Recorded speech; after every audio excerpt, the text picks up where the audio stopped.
fazer uma pequena introdução ao nosso projeto. O nosso potencial cliente é uma plataforma de estudos voltadas para médicos e estudantes da área de medicina que se preparam para provas de residência médica e obtenção de título de especialista.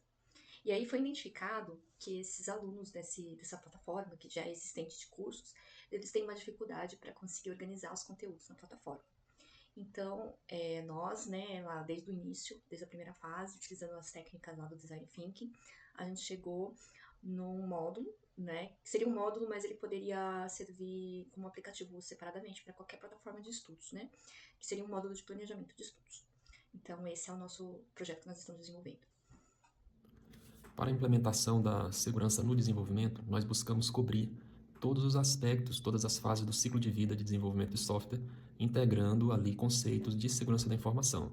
Então, nós utilizamos a abordagem do DevSecOps para que pudéssemos articular e implementar ferramentas e técnicas de segurança da informação dentro das fases do ciclo de vida. Inicialmente, nós buscamos fazer uma avaliação de riscos, aqui na fase de concepção, né, do projeto.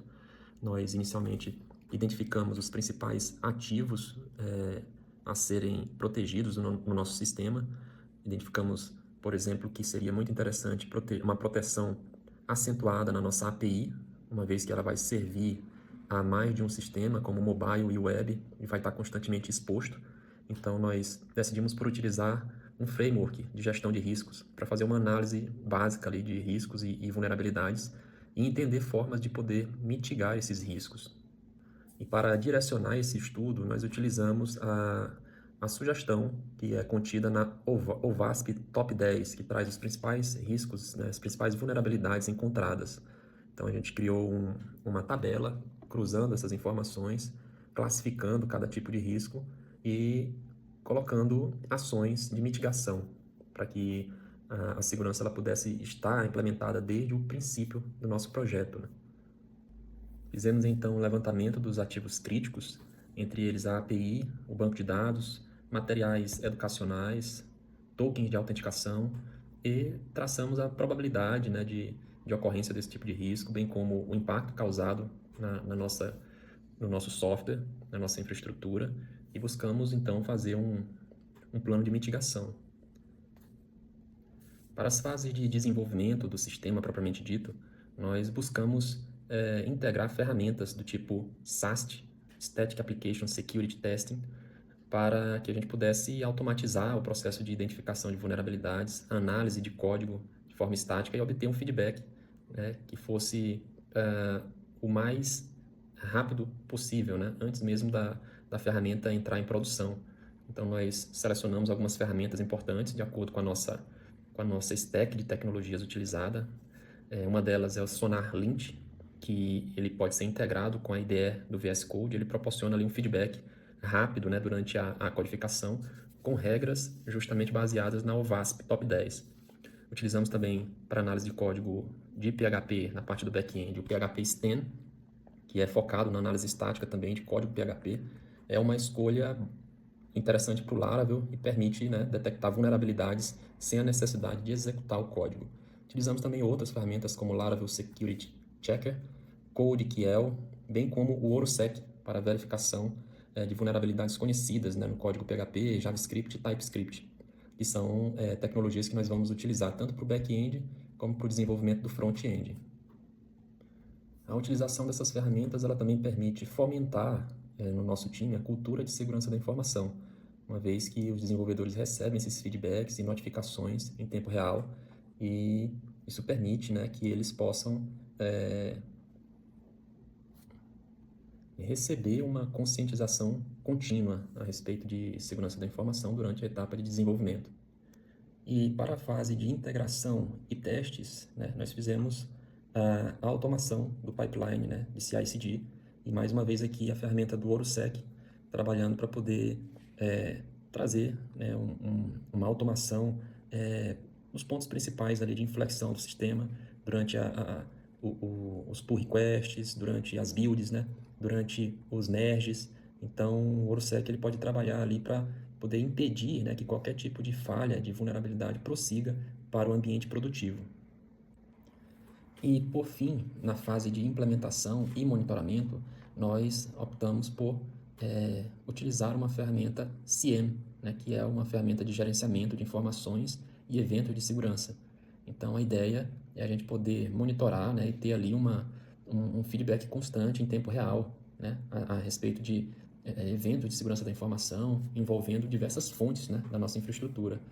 Então, pelo fato de utilizarmos, né, o ambiente da AWS no nosso projeto, nós escolhemos uma ferramenta chamada Azure, que ela é um sistema open source e pode ser implantado ali dentro de uma EC2 e tem uma boa integração com o CloudWatch, que já é uma ferramenta de observabilidade que foi adotada no nosso projeto. Plano de conformidade com a LGPD. Os dados pessoais que serão tratados pela plataforma serão as credenciais de acesso, nome, endereço, telefone, CPF e e-mail. Tá?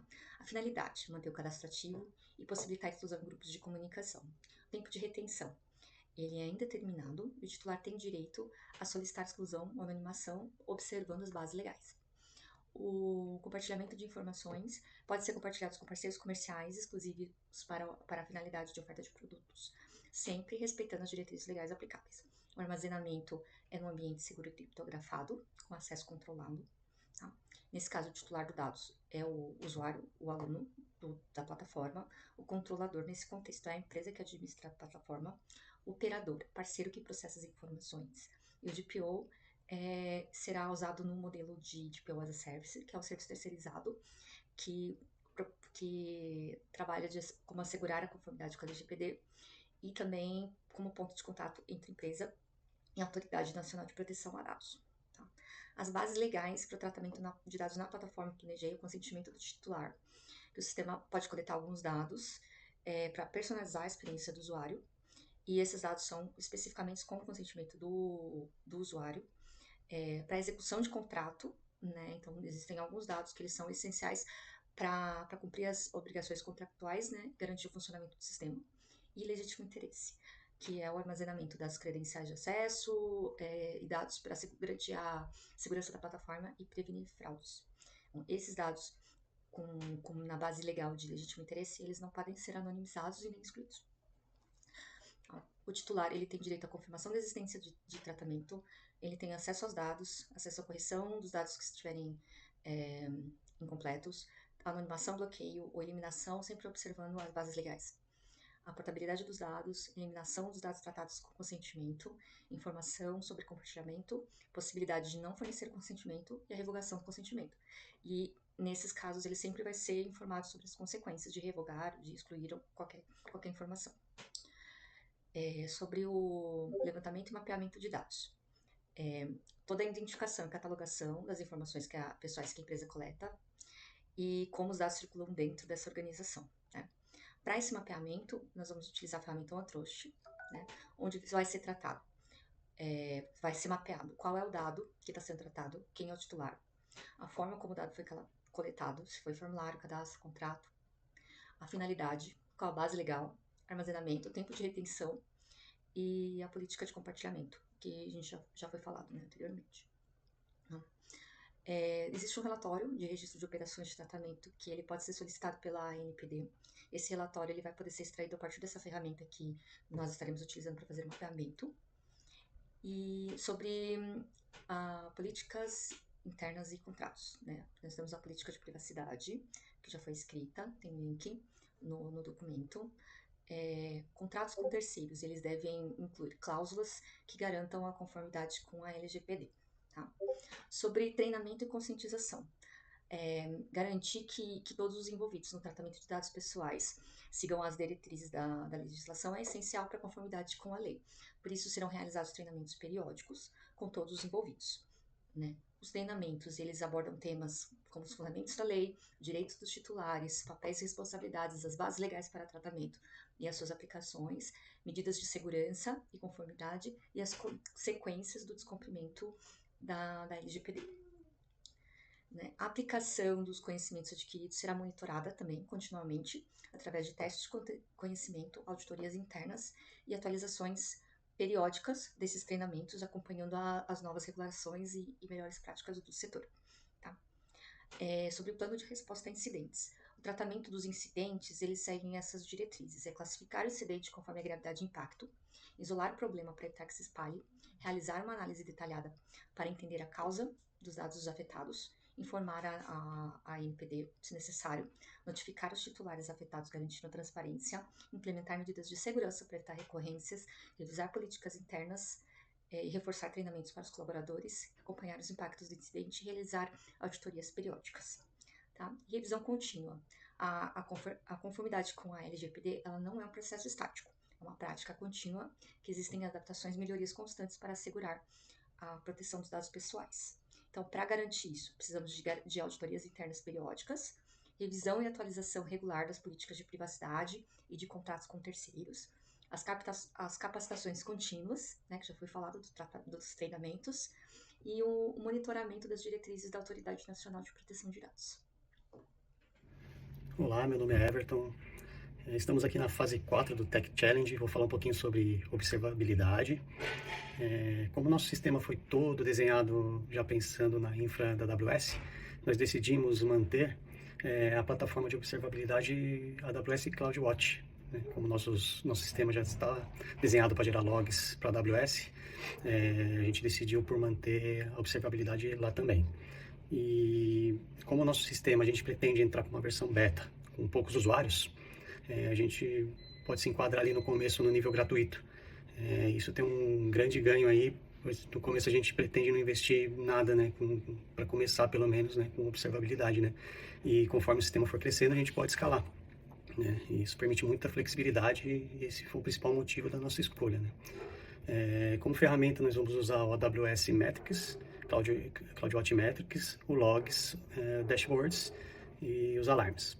Né? Nós pensamos em alguns dashboards, né, iniciais aí, como de performance, como requisições por segundo, tempo médio de resposta, erros HTTP 400, 500, as latências, né, das APIs por rota. Alguns dashboards de segurança que a gente pensou, desenhou no começo, são as tentativas de login, falhas de login, IPs com mais acessos e sessões simultâneas, né? No início a gente pensou mais nesses dashboards. Olá, pessoal, tudo bom? Vou falar um pouco da parte de análise de área de cibersegurança. Para análise, adotamos uma abordagem estruturada baseada no Red Team e no Blue Team. O Red Team executa os testes de intrusão e simulação de ataque em API, autenticação, JWT e aí a infraestrutura da AWS. E já o Blue Team, ele responde com os controles preventivos, como o ALF2, a criptografia TLS, KMS e políticas de IAM. E também fazemos um monitoramento contínuo via CloudWatch e CI/CD com o GitHub Actions. A gestão de vulnerabilidades é automatizada com o SonarQube e o OSWAP Zap, bloqueando deploys em caso de falhas críticas. É, em simulação prática, os ataques com tokens inválidos foram identificados e mitigados em tempo real. Esse modelo integrado garante também a segurança desde o desenvolvimento até a produção, gerando assim mais confiabilidade na nossa entrega do produto e evita muitas falhas de segurança, muitos ataques e afins.